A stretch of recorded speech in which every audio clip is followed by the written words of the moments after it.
Hey guys, it's me Paco, and welcome back to Bad Witch Books.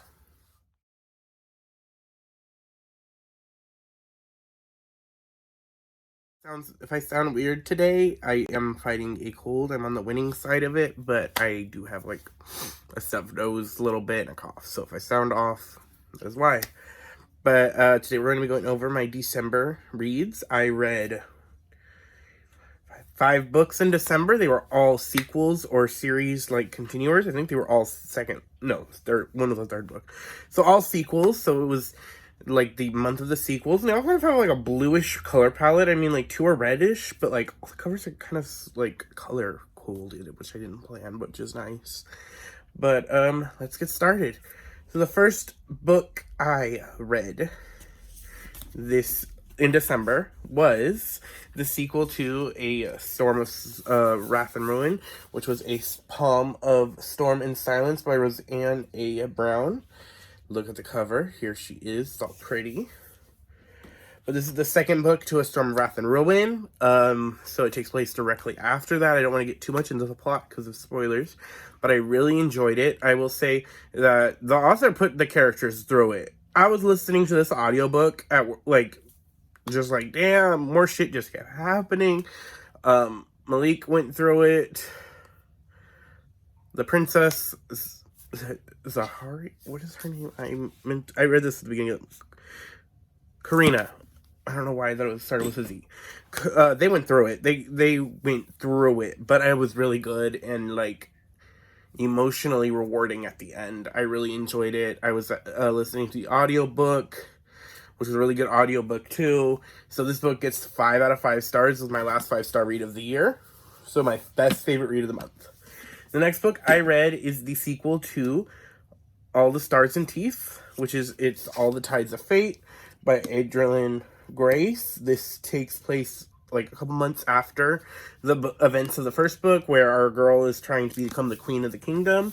Don't want to get too much into the spoilers for this book, but I give this book about like, oh, let me show the cover a little bit more so I don't think I held it up too long. But I don't think that this book, I enjoyed it. It was alright, but I did give it like a 3 stars. Very middling. I didn't, like, it was alright. The ending was fine, but it wasn't for me. I don't think. I think I'm going to unhaul the series soon. I wasn't caring for the main character. She kind of irritated me. Because, like, girl, just tell your friends. And that would solve half the problems. I hate that if you just tell people and your problems would be solved. It really was that, and it was so irritating. I did get emotional at the end for some scenes that if you know, you know. If you don't, it's alright. It's not the best. But yeah, so I ended up not caring at all really about this book. So the next book I read was Redemptor by Jordan Fuego. This is the second book to Ray Bearer, and this is a gorgeous, gorgeous cover. Like, can we just give a moment for this cover? I really enjoyed this. I was nervous because it is a series finale of a duology, and it is smaller, I think, than Ray Bearer. And I was nervous because I get nervous, and I had heard people were like, "Oh, it's not as good as Ray Bearer." I've heard people say that on the internet, so I was like really nervous going into this, but it was really good. It was really good, and like the lesson that our main character goes through in this book, I don't want to give spoilers into it. I feel like it's a very important lesson that I haven't seen a lot, and it feels like especially current. So I really enjoyed that. I'll put the book down now. You've seen it, but this audiobook too. I listened to the audiobook of the 3 of these books, and the audiobook was fire. Like, I forget who narrated it. Let me see if I can look on Audible real quick. But the audiobook is by Janice Abbott Pratt. If the camera moved a little bit, I had to move it because my phone was messing up. But I really enjoyed it. 4.5 stars. Amazing, spectacular. Like, chef's kiss. I really love this world too that Jordan Fuego created, and I'd love to be able to see more of it, and like more of the like council siblings, and just see that and their abilities and stuff. It was really cool, and I'd love it. It was a amazing series. Next book I read physically read was Kingdom of the Curse by Carrie Maniscalco. This is the regular edition. I do not have my Fairy Loot edition, which I was supposed to have back in October. If you can tell, I'm bitter. I'm waiting for it, but it still has not arrived. Yeah. But, still gorgeous cover, just not my Fairy Loot edition, which should have been here in October, and it is now the 1st of January.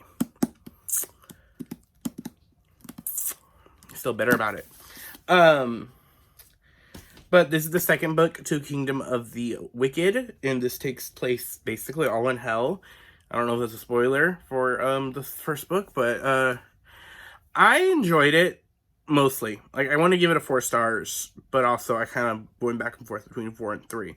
The ending, though, the ending really did make me give it a 4 star. I think the ending was really interesting, and I liked more of the witchy lore we got in this.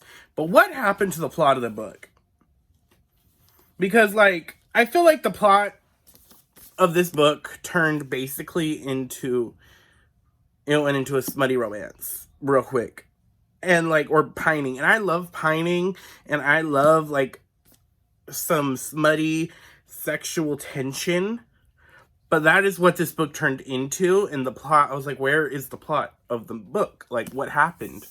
So that's what it felt like more, that we got, like, 80% of this book was just sexual tension. Which I don't hate. But, like, it just felt to me like this book did a full 180 from the last book. So, like, I don't like it as much as I enjoyed the first one. But the ending did save it, though, for me. That is what I have to say about Kingdom of the Wicked. Cursed. Which I also was not expecting for it to get as, like, smutty and detailed as it did. Even though, like, is it that smutty? I don't know. But still, I just wasn't expecting it. I don't know why I'm moving the book when you can't see it. The next book I read, and the, like, final book I physically read for the year, was The Redemptor, which is the 3rd book in Renee Addier's The Beautiful. I think it's the series. It's called The Beautiful, I hope, but it is, like, the 3rd book.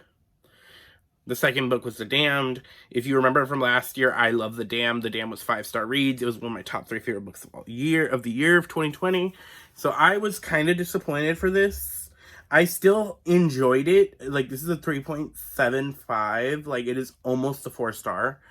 I just did not care for the characters as much, because this changes character, like, couples. So we're not with Celine and Sebastian in this book. We are with Philippa and Arjun. And I liked Philippa and Arjun, but I just love Celine and Sebastian.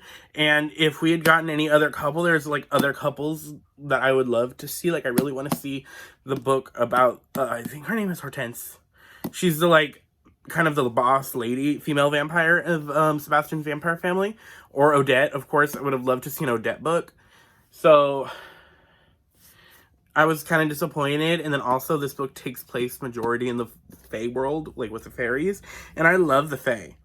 But I really enjoy the New Orleans setting and how dark and glamorous it was. And so it just, to me, some of my favorite parts of this book were taken out of, like, the series, just were put on pause. I am going to read the next book in the series. I did enjoy what we got, but just, I was really bitter about not having what I wanted, kind of. But, I mean, like I said, our main couple was cute. They just weren't the ones I really wanted to see. And also, like, who I'm hoping we see. Because, like, I want the lead vampire lady and her love interest that we got in the last book. I want that book, that tension that we got from there was so good. But yeah, that was my review of The Righteous. So the last book I read of 2020 was Bone Crier's Dawn, the sequel to Bone Crier's Moon. This is the pretty cover. I think it's by what's her name, that artist that gets a lot of work on book covers. Putting the book down now. I enjoyed it. It was a 3-star read. I did enjoy it more than I enjoyed All the Stars and Teeth. And I liked the characters a lot more. They didn't irritate me as much as the characters did in All the Stars and Teeth. And actually, thinking about it now, I might change All the Stars and Teeth, All the Tides and Fate to a 2-star read. Because, like, I did not enjoy that as much as I thought I did. And, like, thinking on it now. But that's here near there. Because, like, if this is a 3-star, that was probably a 2-star read. So, yeah. Mentally thinking now. But this book is what we're talking about now. So, Bone Crier's Dawn takes place right after Bone Crier's Moon, and it has to do with our characters having to deal with repercussions of what happened in the last book and trying to fix things. And I enjoyed it. I enjoyed Celine's character arc. And I also enjoyed our Annalise's arc. Like, our two female leads. I enjoyed their arcs and, like, how they have to, like, grow together as... It's a spoiler, so I'm not going to spoil that. But enjoyed it. It was fun. The villains were fun. I really liked the lesson. So... Can't get too much in without spoilers. But yeah, so those are the books I read this month. What did you guys read? Are you glad we're back to my book setup? Because I moved my room around, so I'm now able to like film in front of my bookshelf again. But yeah, tell me what you guys thought. Like I said, are you guys excited for the new year? Can you believe this is the first video of 2022, not even 2021. But yeah, I will see you guys next time. Comment, like I said, subscribe if you haven't to see more of moi. And like the video. And I will see you guys later.